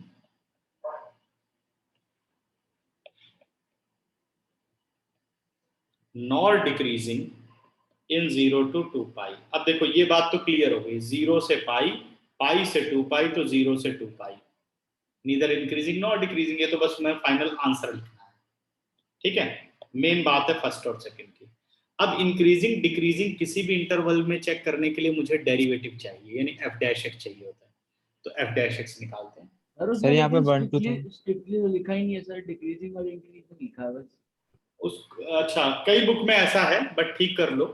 मेरी बुक में जो है वो स्ट्रिक्टली डिक्रीजिंग और स्ट्रिक्टली इंक्रीजिंग। और सही मायने में बताऊं तो एनसीईआरटी भी इस चैप्टर में बहुत कंफ्यूज है। तो मैंने तुम लोगों को इसलिए एनसीईआरटी की कोई थ्योरम वगैरह पे काम नहीं किया, सीधे आया कि क्या सही तरीका है। तो जो मैंने कराया है ऐसे ही आपको करना है, ठीक है ना। तुम लोगों की बुक में ये नोट भी नहीं लिखा होगा ब्लू कलर में कि 1 में note that the function in example number 9 is neither strictly nor strictly decreasing, ऐसा लिखा है। देखो कैमरे के सामने देखो, दिखेगा नहीं। हाँ जी बच्चों, वो नई बुक होगी ना, उसको ठीक कर लेना, जो मैं लिखूंगा उसको ठीक कर लेना, कई जगह गड़बड़ है। सर आपका वो कैमरे में दिखा ही नहीं सर, वो लाइट आ रही थी। अच्छा दिखा नहीं, रुक जा मैं शेयर कर दूंगा, रुक जा। सर यहाँ पर इन्फिनिटी की जगह पाई दे रखा है, क्या दे रखा है? पाई। 0 से 2 पाई से 2 पाई नहीं दे रखा। यहाँ पर इन्फिनिटी देना चाहिए ना, इन्फिनिटी और माइनस। नहीं नहीं नहीं नहीं, वो इस पे डिपेंड करता है बेटे। वो ये नहीं कह रहा, डोमेन में अगर बात करें तो ये तो फंक्शन कहाँ डिफाइंड होगा उसके अकॉर्डिंग डोमेन देगा ना। वो तो उसने हमें खुद ही कह दिया भाई 0 से पाई बताओ, तो हम क्यों ले इन्फिनिटी, ठीक है ना। वो तो उसने ओके कहा सर। भाई इस इंटरवल में आप बताओ इसका क्या नीचे। चलो पहले क्वेश्चन समझ लेते हैं, फिर वो तो बात की बात है क्या सर स्ट्रिक्टली लिख ले इसमें। स्ट्रिक्टली लिख लीजिए बेटा। तो सबसे पहले आप फाइंड आउट करेंगे, देखो f डैश x चाहिए, मैंने बेटा f डैश x निकाला। cos x का डेरिवेटिव कितना हो गया? माइनस साइन x, यही होगा, ठीक है। अब 0 से जो पाई है, जब ट्रिग्नोमेट्रिक फंक्शन आए तो हमेशा क्वाड्रेंट पे ध्यान दो। अच्छा 0 से पाई कौन सा क्वाड्रेंट होता है? फर्स्ट और सेकंड भी आएगा इसमें, सेकंड। सबको Yes, क्वाड्रेंट, sir. सबको क्वाड्रेंट रूल आते हैं ना। After school to college, first quadrant में ऑल पॉजिटिव, सेकंड में स्कूल साइन और सेक, और थर्ड में टेन और कॉट, और फोर्थ में कॉस और सेक। ये आना बहुत जरूरी है तुम लोगों को। तो 0 से पाई फर्स्ट क्वाड्रेंट पड़ेगा और सेकंड क्वाड्रेंट पड़ेगा। बस आप उतना फंक्शन लो जिसके साइन के बारे में आप कुछ कह सकते हो, मतलब जिसको आप 0 से कंपेयर कर सकते हो कि भाई ये 0 से कम या 0 से ज्यादा। तो मैं सिर्फ यहां पर बात करूंगा साइन की, भाई साइन एक्स, नेगेटिव को तो बाद में देखेंगे।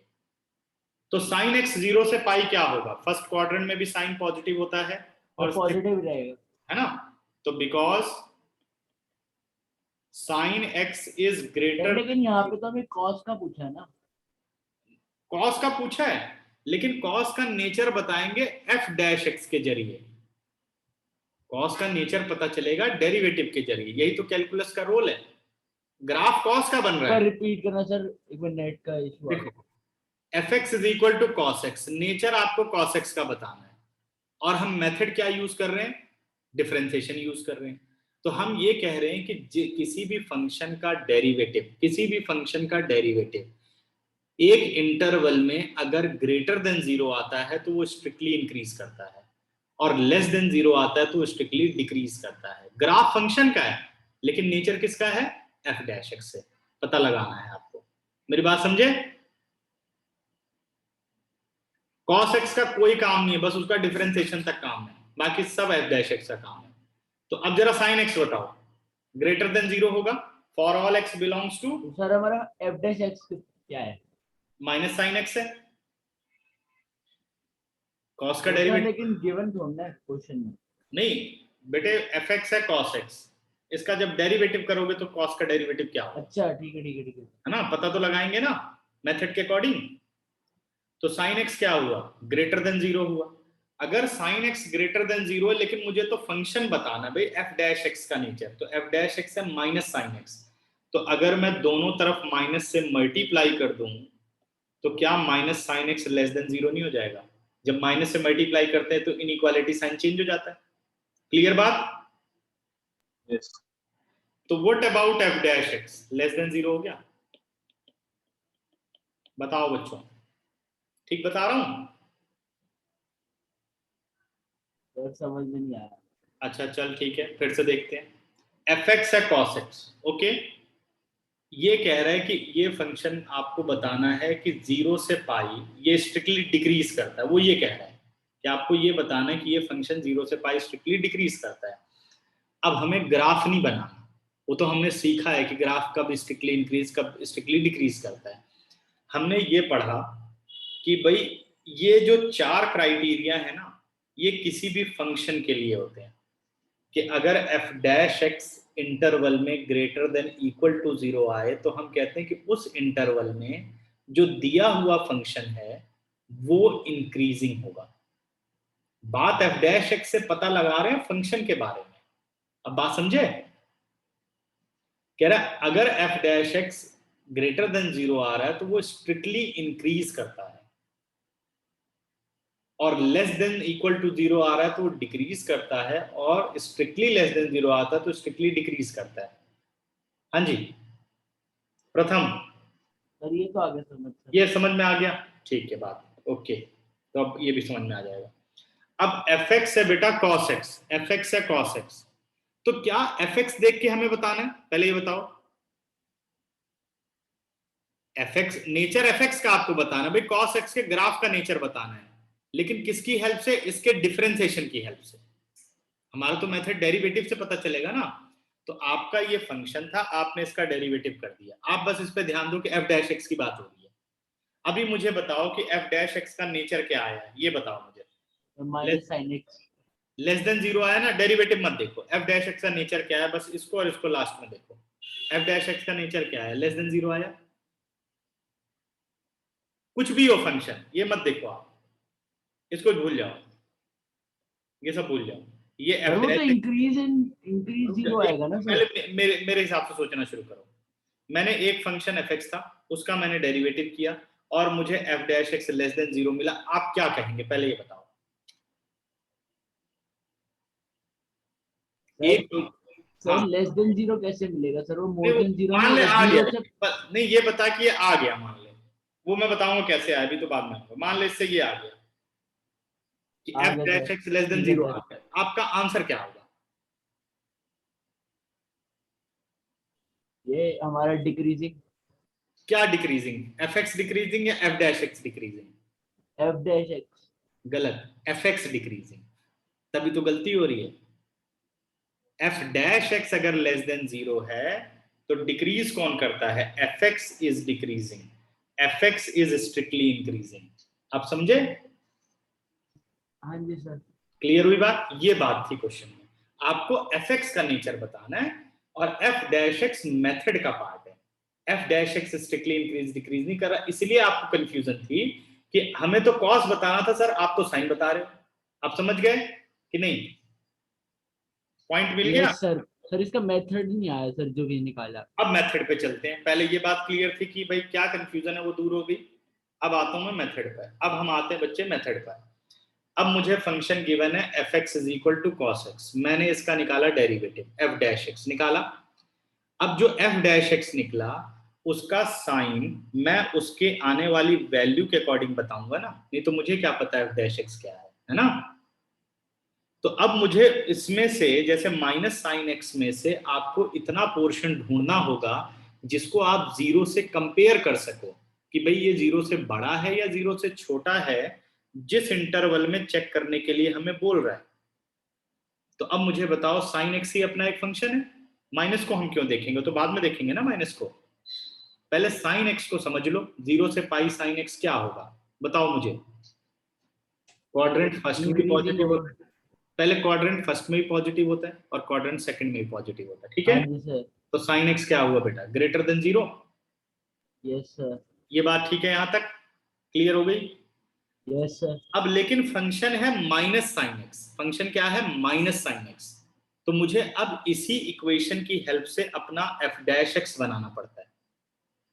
तो मैं क्या करूंगा कि कितना काम करना पड़े कि साइन एक्स से माइनस साइन एक्स में कन्वर्ट हो जाए। तो मैंने किया multiplying by -1 on both side. जब आप किसी नेगेटिव नंबर से मल्टीप्लाई करते हैं तो इनइक्वालिटी साइन इंटरचेंज हो जाता है, अगर ग्रेटर देन है तो वो लेस देन हो जाएगा। इसका मैं एक एग्जांपल बताता हूँ, जैसे -2 ग्रेटर देन सर -3। लेकिन उसमें माइनस साइन हट जाता है ना।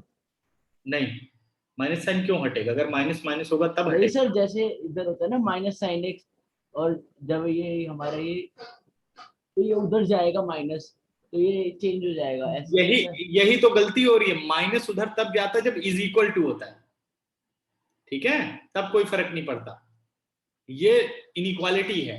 अब देखो नहीं सर, जैसे, इनइक्वालिटी चेंज हो जाती है ना जब माइनस उधर चला जाता है तो। हाँ तो बस ठीक है, तो ऐसे हुआ ना, देखो ये था आपका sin x ग्रेटर देन 0, आपने कहा -1 into sine x greater than 0 into -1, तो ये तो बन गया जी माइनस साइन एक्स, ये हो गया लेस देन 0, 0 इंटू -1 ये होता है, साइन उधर नहीं जा रहा। अब साइन उधर क्यों ले जाओ? अगर आप साइन उधर ले जाओ फिर ग्रेटर देन हो जाएगा, इसका सर मतलब सीधा माइनस साइन की वैल्यू निकाल लेते हैं सर। नहीं, माइनस साइन को समझना थोड़ा मुश्किल नहीं होगा कि माइनस साइन एक्स 0 से पाई में क्या होता है, ज्यादा मुश्किल नहीं लगेगा हम नहीं तो। सर, सीधा साइन की वैल्यू डालो फिर माइनस कर दो, देख लो कौन सा आ रहा वही तो मैं कह रहा हूँ, साइन की वैल्यू हमने कंपेयर कर ली, बस माइनस से मल्टीप्लाई कर लिया, और क्या किया। ये है। तो जीरो एक, की बाद में जरूरत हो जाएगी, फिर हाँ जीरो बाद में लगा देंगे। ये तो एक स्टैंडर्ड रिजल्ट नहीं है। देखो मेरी बात सुनो, ये वाली जो बात हमने की है ये तो एक स्टैंडर्ड रिजल्ट नहीं है कि भाई साइन एक्स ग्रेटर देन 0 इन क्वाड्रेंट सेकंड, है ना? ये गलत है या सही है, पहले इस पे बात करो आप लोग। ये मैंने सही लिखा है कि गलत लिखा है, इस पे बताओ पहले, कुछ तो बताओ भाई। ये बात सही है सर। सही है ना? अब मुझे बताओ कि भाई f डैश एक्स है माइनस साइन एक्स, क्या साइन एक्स को माइनस साइन एक्स में कन्वर्ट किया जा सकता है इस इक्वालिटी में बच्चों? जी सर। -1 से मल्टीप्लाई करना होगा ना, तभी तो बदलेगा, हाँ जी सर। है ना? तो अब ये जो आपका माइनस साइन एक्स है, क्या ये एफ एक्स नहीं है? ये बताओ। सर एफ डैश एक्स है ना, एफ एक्स थोड़ी ना। सॉरी, हाँ सॉरी सॉरी, बिल्कुल ठीक, वेरी गुड, ये एफ डैश एक्स है। तो क्या F dash x less than 0 लिख सकता हूं? अगर minus sine x less than 0 है तो इसका मतलब F dash x less than 0 है। Yes sir. तो अब बताओ एफ एक्स के बारे में क्या होगा? क्या therefore F x strictly decreasing नहीं हो गया? तो क्या मुश्किल है, कुछ लगा? अभी एक और करता हूं, therefore F X is, sir show करके तो नहीं दिखाना होता ना इनइक्वालिटी का साइन कैसे चेंज हुआ। नहीं नहीं, बस ये- जैसे मैंने इंप्लाइज लगाया बस वो होता है,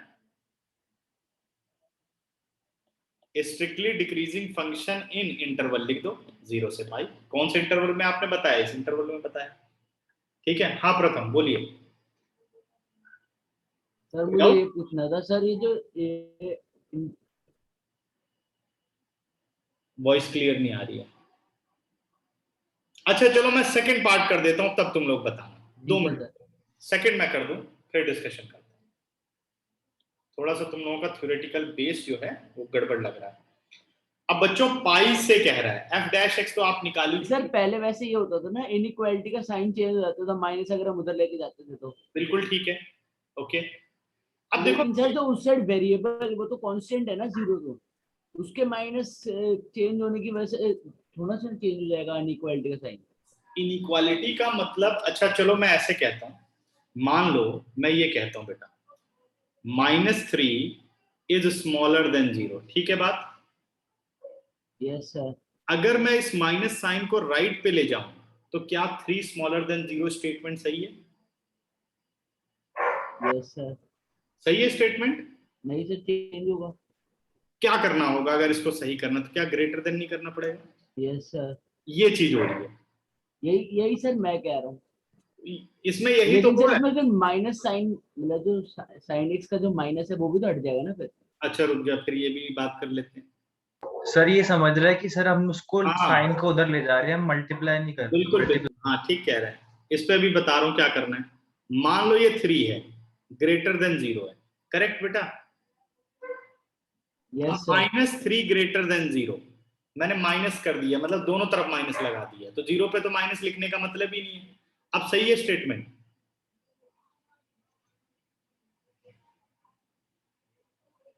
प्रथम, 3 greater than 0 is -3 greater than 0। Sir इसका माइनस उधर नहीं चला जाएगा? नहीं, मैंने तो ये कर दिया बेटे कि मैं इसे -1 से मल्टीप्लाई कर रहा हूं। अगर आप माइनस उधर ले जाओगे, मान लो माइनस उधर ले जाओगे, तो कैसे जाता है? -1 से मल्टीप्लाई तो होता है ना, जाने का मतलब तो यही है ना। हाँ जी सर। तो अगर मान लो माइनस उधर लेके चले गए, तब 3 ग्रेटर देन 0 सही बात होगी ना, या नहीं? एक सिंपल सी बात देखो, तुम सब भूल जाओ, बस एक बात याद रखो कि अगर माइनस क्वांटिटी से आप मल्टीप्लाई करते हैं तो आपके इनइक्वालिटी साइन इंटरचेंज हो जाता है। हाँ जी सर, मैंने वो तो क्या सर किया, ठीक है। अब ये चीज समझो बस, जैसे sin x ग्रेटर देन 0 है, तो मैंने क्या किया कि -1 से दोनों तरफ मल्टीप्लाई कर दिया, क्योंकि मुझे फंक्शन f'(x) बनाना था। ठीक बात? Yes sir. अब ये सिंपल सा कॉन्सेप्ट याद रखो कि माइनस क्वांटिटी से मल्टीप्लाई और जब डिवाइड करते हैं तो इनइक्वालिटी साइन बदल जाता है। ओके, अब मुझे लगता है क्लियर रहेगा। अच्छा, अब सेकंड पार्ट पर मैं आ रहा हूं। सेकंड पार्ट में आपको इंटरवल दिया गया पाई से 2 पाई, कह रहा बताओ f(x) क्या होगा, तो हमें f'(x) तो करना ही होगा, तो f'(x) तो हम ऑलरेडी कर चुके हैं। अब मुझे बताओ sin x का क्या नेचर होगा पाई से 2 पाई, सिर्फ sin x का। इसलिए मैंने कहा माइनस नहीं, उतने फंक्शन को पकड़ो जिसको आप डिफाइन कर सको। वंश क्या होगा sin x पाई से 2 pi? Sir negative. Negative, very good. कौन सा क्वाड्रेंट है? थर्ड और फोर्थ। तो sin x हुआ नेगेटिव, लेकिन मुझे क्या बनाना है? मुझे तो -sin x बनाना है। Multiply by -1 on both side, -sin x greater than 0। What about f'(x) greater than 0 for all x belongs to pi to 2 pi? क्या कहते हो बच्चों? स्ट्रिक्टली इंक्रीजिंग या नहीं? Yes. Therefore f(x) is strictly increasing function. Correct? अब third part पे आता है। थर्ड पार्ट क्या कहता है?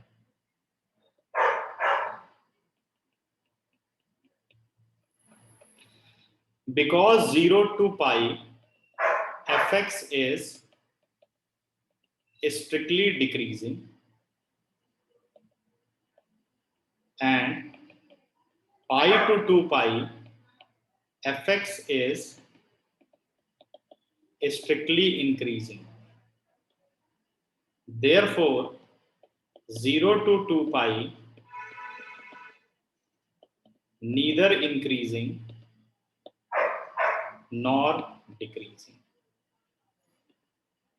अब बताइए, अब पूरा क्वेश्चन तुम लोग जरा पढ़ो और देखो जो मैंने पढ़ाया कुछ उसका इस्तेमाल हुआ या नहीं। चलो फटाफट। सर जी बेटा।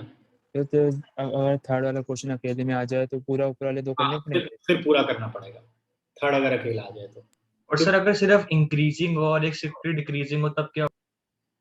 तब फिर वहीं छोड़ देना जो दो आपने किए। नहीं सर, फिर तब नीदर नॉर नहीं होगा?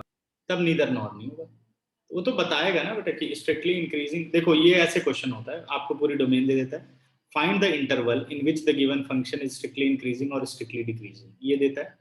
अब हमें शुरुआत में आसान अभी समझे हम क्योंकि क्वेश्चन को, इसलिए आपको इंटरवल पहले दे रहा है कि आप पहले जो आपने डेफिनेशन पढ़ी उसको तो समझ लो कि in a given interval if f'(x) is greater than 0 then it is strictly increasing. In the given interval, if f'(x) is greater than 0, greater than equal to 0, then it is increasing. ठीक है? अब जो मेरे पास book है उसमें क्या बात समझाई गई है उस पे अब मैं चलता हूं, तुम लोगों को थोड़ा समझाता हूं। ठीक है? ये बात समझ गए तो हैंड रेज करो जो अभी आपने समझी बात। बस 2 मिनट और क्लास लूंगा। Very good. हर्षित, सिद्धांत, हर्षित रावत, सिद्धांत। अब बच्चों यही क्वेश्चन अगर ऐसे होता कि जो ये 0 से पाई है, अगर यही बात ऐसे कह दे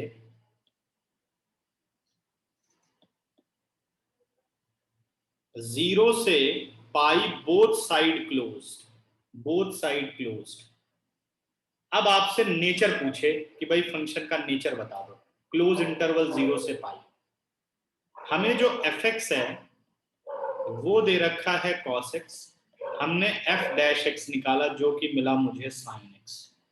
अब मुझे कौन है जो नेचर बता दे कि क्लोज इंटरवल 0 से पाई sin x का क्या नेचर होगा? कोई भी हैंड रेज करके मुझे बताओ। स्नेहा, क्या नेचर होगा क्लोज इंटरवल? हाँ बताइए। Sir increasing. नहीं, sin x के बारे में पहले बताओ, sin x के बारे में। सर इंक्रीजिंग और डिक्रीजिंग। नहीं, मैं ये पूछना चाहता हूँ कि मैं sin x को क्या लिखूं, ग्रेटर देन 0 लिखूं या ग्रेटर देन इक्वल टू 0 लिखूं? Sir greater than equal to 0। Very good, तो इसको लिखेंगे ग्रेटर देन इक्वल टू 0। ऐसा क्यों हो पाया? देखो साइन 0 0 होता है और साइन पाई भी 0 होता है, मतलब कम से कम एक पे तो 0 आ रहा है ना, तो साइन x क्या आया? ग्रेटर देन इक्वल टू 0 आया। अब अगर मैं इसे माइनस से मल्टीप्लाई कर दूं तो ये लेस देन इक्वल टू 0 हो गया। What about f dash x? Less than equal to 0। अब ये लेस देन इक्वल टू 0, देखो इंटरवल बदलने से नेचर बदल गया। अगर ये ओपन इंटरवल था तो ये स्ट्रिक्टली डिक्रीजिंग था, और क्लोज इंटरवल हो गया तो ये क्या हुआ? डिक्रीजिंग फंक्शन हो गया। स्ट्रिक्टली डिक्रीजिंग से डिक्रीजिंग हो गया। क्या हो गया? डिक्रीजिंग। करेक्ट बात बच्चों? ये थोड़ा मैं रफली लिख रहा हूं। अच्छा, अगर यही इंटरवल ऐसे कर दे, देखो ओपन टुवर्ड्स 0 क्लोज टुवर्ड्स पाई, अब आप क्या आंसर करेंगे इसका? अभी साइन का क्या नेचर? अभी भी सर लिखेंगे sir greater than equal to. Very good, क्योंकि पाई पर 0 है। बात समझ गए? अभी भी ये क्या रहेगा? डिक्रीजिंग। अगर ये हो जाए close interval 0 to pi open, अब बताइए बेटा। Same sir. सेम। ये मेरी बात ध्यान रखनी है सबको, क्योंकि सब अभी स्कूल में जब पढ़ोगे तो वो कहेंगे कि जब क्लोज हो तो लिख दो डिक्रीजिंग इंक्रीजिंग, और जब ओपन हो तो लिख दो स्ट्रिक्टली इंक्रीजिंग स्ट्रिक्टली डिक्रीजिंग, जबकि ये बात गलत है। इंटरवल से कोई मतलब नहीं है। इंटरवल चाहे ओपन हो चाहे क्लोज हो, सब कुछ डिपेंड करता है f डैश x पर। अगर ओपन इंटरवल में भी f dash x greater than equal to 0 आ रहा है तो वो इंक्रीजिंग, और अगर लेस देन इक्वल टू 0 आ रहा है तो वो डिक्रीजिंग कहलाएगा। बात समझ गए? ठीक है, तो इंटरवल में कभी कंफ्यूजन मत करना, और स्कूल वाली कंफ्यूजन को इसमें मिक्स मत करना, नहीं गड़बड़ हो जाएगी। क्योंकि ज्यादातर स्कूल में मैंने ये देखा कि वो ये कह देते हैं ओपन है तो स्ट्रिक्टली लिख देना और क्लोज है तो इंक्रीजिंग डिक्रीजिंग लिख देना। गलत है ये बात, ठीक है ना? क्योंकि मैं तुम लोगों को भी एनसीईआरटी में दिखाऊंगा कहाँ कहाँ ये बात सच आ रही है। तो ये ध्यान रखना है, इंटरवल के अकॉर्डिंग f डैश x का नेचर होगा, और f डैश x का जो नेचर होगा उसके अकॉर्डिंग फंक्शन के बारे में हम कहेंगे। तो मेरी बात समझ गए सब? कोई दिक्कत तो नहीं बच्चों? कुछ किसी को दिक्कत, कोई डिस्कशन करना चाहे पूछो, कोई बात ना समझ में आई हो? सर इस बार ऑब्जेक्टिव कैसे लेना सर? अच्छा ठीक है, बनाता हूँ ऑब्जेक्टिव। ठीक है, तो एंड करूँ क्लास? चलिए अभी इस बार थर्ड और फोर्थ के लोगे ना? थर्ड और फोर्थ? अच्छा अभी तो यही पढ़ा रहा हूँ ना। ठीक है, थर्ड और फोर्थ ले लो। उन्हीं का ले लेना सर। ठीक, या देखते हैं थर्ड फोर्थ और डिफरेंशिएशन भी ले लूंगा, तीनों ही। अरे सर वो दोनों यूनिट टेस्ट में आ रहे हैं अगली बार 40 क्वेश्चन का पेपर बनाऊंगा। सर लंबा हो जाएगा। कोई बात नहीं, यूटी चल रहे हैं सर सर, ये वाला भी अगले आपने हफ्ते सर से। इतना बड़ा दे दिया 40 क्वेश्चन 60 मिनट, बस कोई बात नहीं करनी। सर मेरा यूनिट टेस्ट है ना, तो उसमें से 2 ही चैप्टर आ रहे, तो वही दो ले लेना। नहीं तो अभी कर रहे हैं डिफरेंशिएशन भी, हम तो बोर्ड की तैयारी कर रहे हैं। डिफरेंशिएशन तो इतनी डिटेल में करी है। ठीक है, चलो बाय बाय।